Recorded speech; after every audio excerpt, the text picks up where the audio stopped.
میرے محترم بزرگوں اور دوستوں، اللہ تبارک و تعالیٰ نے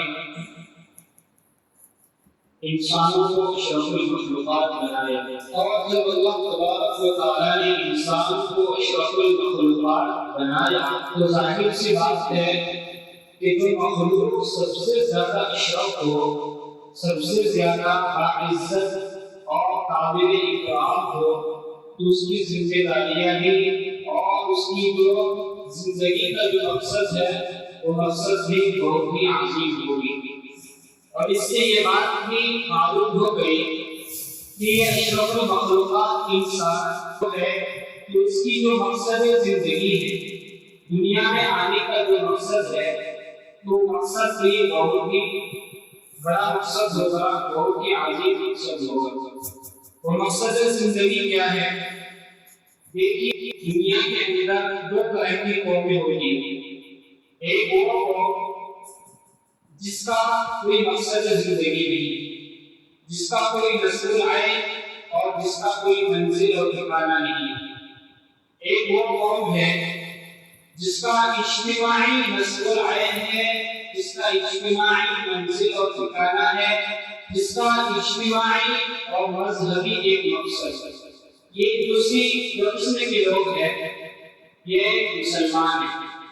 مسلمان وہ ہے جس کا کوئی نسل عین ہے، جس کا کوئی نہ کوئی مقصد ہے، اور وہ مقصد کیا ہے؟ اللہ تبارک و تعالیٰ نے انسان کی دنیا میں آنے کا مقصد اس وقت ہی بتا دیا کہ اللہ تبارک و تعالیٰ نے اس دنیا کو بنایا۔ مطلب یہ ہے کہ پہلے دن سے اللہ تبارک و تعالیٰ نے اس دنیا میں بسنے والے تمام انسانوں کی مقصد زندگی کو بتلایا۔ اور مقصد زندگی کیا ہے؟ اللہ تبارک و تعالیٰ نے قرآن کریم میں ارشاد فرمایا وَمَا خَلَقْتُ الْجِنَّ وَالْإِنسَ إِلَّا لِيَعْبُدُونِ، کہ ہم نے جنات اور انسانوں کو محض اپنی عبادت کے لیے پیدا فرمایا۔ کس کے لیے پیدا فرمایا؟ انسانوں کو، جناتوں کو اللہ تبارک و تعالیٰ نے اپنی عبادت کے لیے پیدا فرمایا۔ اب یہاں سوال ہوتا ہے کہ جب اللہ تبارک و تعالیٰ نے انسانوں کو محض اپنی عبادت کے لیے پیدا فرمایا تو اس آیت کا تقاضا تو یہ تھا کہ انسان دنیا میں آ کر صرف عبادت ہی کرتا اور دوسرے کام کاج نہ کرتا۔ اور علماء نے اس آیت کا مطلب یہ بتایا ہے کہ بندوں کو صرف اپنی عبادت کے لیے پیدا فرمایا، اس کا مطلب یہ ہے کہ انسان زندگی کے ہر شعبے میں، زندگی کے ہر کام کو اللہ تبارک و تعالیٰ کی مرضی کے مطابق اگر کرے گا تو وہ کام کیا بن جائے گی؟ عبادت بن جائے گی۔ اگر کوئی بھی کام انسان اس کو اللہ تبارک و تعالیٰ کی مرضی کے مطابق کرتا ہے، اللہ تبارک و تعالیٰ کے بتائے مطابق کرتا ہے، اور نبی کریم صلی اللہ علیہ وسلم کی بتائی ہوئی سنتوں اور طریقوں کے مطابق کرتا ہے، وہ کام کیا بن جاتی ہے؟ وہ کام عبادت بن جاتی ہے۔ تو مطلب یہ ہے کہ جو شخص کی دنیا میں رہ کر اللہ تبارک و تعالیٰ کے احکامات کے مطابق، نبی کریم صلی اللہ علیہ وسلم کے سنتوں کے مطابق، نبی کریم صلی اللہ علیہ وسلم نے اپنی پوری زندگی اس طرح گزاری ہے، جس شعبے کے اندر گزاری ہے، اس شعبوں پر انسان ادا کرتا ہے، پر وہ کام اللہ اور اس کے رسول کے مرضی کے مطابق کرتا ہے، گویا کہ وہ کام عبادت بن جاتی ہے۔ کیا بن جاتی ہے؟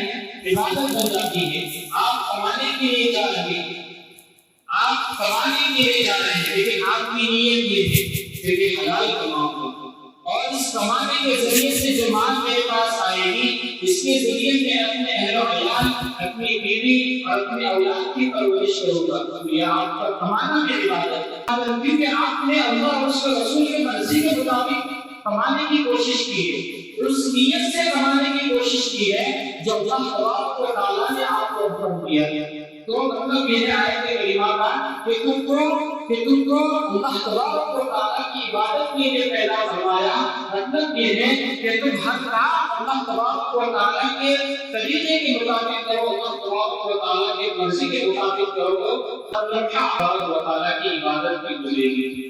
اور اللہ تبارک و تعالیٰ نے قرآن کریم کے اندر اس آیت کے اندر ارشاد فرمایا کہ دنیا میں آنے کا مقصد تو یہ ہے کہ اللہ تبارک و تعالیٰ کو دنیا میں رہ کر راضی کرنا ہے، دنیا میں رہ کر راضی کرنا ہے۔ جب اللہ تبارک و تعالیٰ نے یہ فرما دیا تو اللہ تبارک و تعالیٰ نے قرآن کریم کی کتنی کی جگہ پر متعدد جگہوں میں یہ بات ارشاد فرمائی کہ دنیا دھوکے کی چیز ہے۔ میرے دوستو، دنیا دھوکے کی چیز ہے، دنیا تم کو دھوکے میں ڈالے گی۔ اللہ تبارک و تعالیٰ نے قرآن کریم کے اندر ارشاد فرمایا انما الحیاۃ الدنیا لعب وان الدار الاخرۃ لہی الحیوان لو کانوا یعلمون۔ اے ایمان والو، دنیا کھیل کود ہے، دنیا کیا ہے؟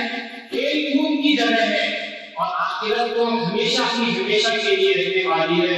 اگر تم اس بات کو سمجھنے کی کوشش کرو، اللہ تبارک و تعالیٰ کتنے پیار سے اللہ بندے سے مخاطب کر رہے ہیں کہ بندو تم دنیا میں گئے ہو اور دنیا ایک دھوکے کی چیزیں یاد رکھنا، اس دنیا میں رہ کر مجھے راضی کرنے کی کوشش کرنی ہے تمہیں، لیکن اس کے ساتھ ساتھ تمہارے ساتھ ایک بہت بڑا فتنہ ہے یہ دنیا تمہیں اپنے لپیٹ میں لے لے گی، یہ تمہیں اپنے رہنما بنا لے گی۔ یہ دنیا سے بچ کے رہنا مطلب یہ ہے کہ دنیا میں رہ کر دنیا کو اپنے دل میں جگہ نہ دینا، بلکہ دنیا میں اس طرح زندگی گزارنا کہ دنیا میں رہ کر مجھے بھی راضی کرنے کی کوشش کرنا اور اپنے ضروریات کے مطابق زندگی بسر کرنا۔ اللہ تبارک و تعالیٰ نے دوسرے کے ارشاد فرمایا انما الحیاۃ الدنیا لعب ولهو وزینۃ ومتاع فی الاموال والاولاد۔ کہ دنیا دھوکے کی چیز ہے، دنیا کھیل کود ہے، دنیا زینت کی چیز ہے، دنیا خوبصورتی کی چیز ہے، اور دنیا کے اندر لوگ ایک دوسرے سے مال میں اولاد میں ایک دوسرے سے فخر کرنے لگیں گے۔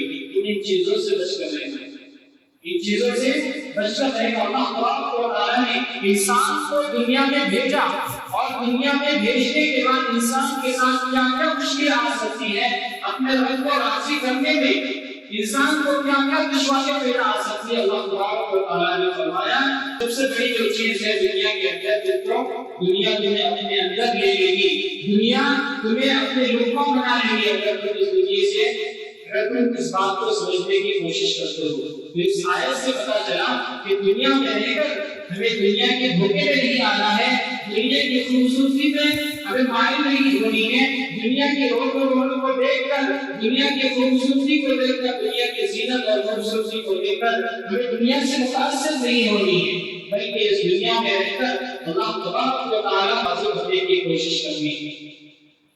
اور نبی کریم صلی اللہ علیہ وسلم نے ارشاد فرمایا کہ الدنیا مزرعۃ للآخرہ، الدنیا مزرعۃ للآخرہ، کہ دنیا یہ آخرت کی کھیتی ہے۔ جس طرح ایک انسان کھیتی لگاتا ہے اور اس چند دنوں کے بعد، چند عرصے کے بعد اس کھیتی کا اس کو پھل ملتا ہے، تو نبی کریم صلی اللہ علیہ وسلم نے مثال دے کر یہ بات سمجھائی ہے کہ دنیا مزرعۃ للآخرہ، آخرت کی کھیتی ہے۔ جس طرح دنیا کے اندر تم کھیتی لگاؤ گے، کھیتی کا مطلب اعمال کی کھیتی، دنیا کے اندر جس طرح تم کھیتی لگاؤ گے، دیسی کھیتی لگاؤ گے، آخرت کے اندر ویسی اپنی کھیت کو کاٹو گے۔ الدنیا مزرعۃ للآخرہ، کہ دنیا آخرت کی کھیتی ہے۔ جس طرح تم دنیا کے اعمال کرو گے، جس طریقے سے تم دنیا میں زندگی گزارو گے، کل قیامت کے دن اس دنیا کی کھیتی کو اس طرح کاٹو گے۔ اگر تمہارے اعمال اچھے ہوں گے تو تم اس دنیا کے اندر آخرت کی زندگی کو اس طرح آسانی کے ساتھ گزار سکو گے۔ نبی کریم صلی اللہ علیہ وسلم کے احادیث مبارکہ سے اس بات کی وضاحت ہو جاتی ہے کہ مرنے کے بعد آخرت کے برائے میں کامیابی کا جو بازار ہے وہ کیا ہے؟ اعمال۔ مرنے کے بعد صرف اعمال کام آئیں گے۔ آپ دیکھیے دنیا کے اندر ہر چیز کی جو ضرورت ہوتی پوری ہوتی ہے، وہ پیسے کے ذریعے پوری ہوتی ہے۔ کیا میرے دوستو، دنیا کے اندر دنیا کا تعلق پیسے اور مال پر ہے، تو اسی طرح آخرت بھی ایک دنیا ہے، اور وہ دنیا ہمیشہ کے لیے ہے۔ تو آخرت کی دنیا کی جو بقا ہے، آخرت کی دنیا کا جو دعوت قرار ہے، کس پر ہے؟ وہ پیسے پر نہیں، وہ مال پر نہیں، بلکہ اعمال پر ہے۔ آپ کے اعمال جتنے ہوں گے، جتنے اچھے ہوں گے، آپ اس دنیا کے اندر، آخرت کی دنیا کے اندر آپ آپ اتنے ہی قابل احترام ہوں گے، آپ اتنے ہی مالدار سمجھے جائیں گے جتنے آپ کے اعمال اچھے ہوں گے۔ جتنے آپ کے اعمال بہت زیادہ ہوں گے تو آپ آخرت میں اتنے زیادہ کیا ہوں گے میرے دوستوں، گویا کہ آپ آخرت میں مالدار ہوں گے۔ تو مالداری کا دار و مدار پیسے پر نہیں ہے، مالداری کا دار و مدار عزت پر نہیں ہے، مالداری کا دار و مدار کسی بڑے عہدے پر نہیں ہے۔ ہم مسلمان ہیں، مسلمانوں کا عقیدہ ہے کہ آخرت کی زندگی اصل ہے۔ حقیقی زندگی کون سی ہے؟ مسلمانوں کی حقیقی زندگی آخرت کی زندگی ہے، ہمیشہ کی زندگی آخرت کی زندگی ہے۔ جب ہم اس بات کا عقیدہ رکھتے ہیں تو اس بات کو عمل کرنے کے لیے تیار کریں۔ جب اس بات کو ہم عقیدہ رکھتے ہیں کہ اصل زندگی آخرت کی زندگی ہے تو اس زندگی کے لیے تیار کرنے کے لیے تیار نہیں۔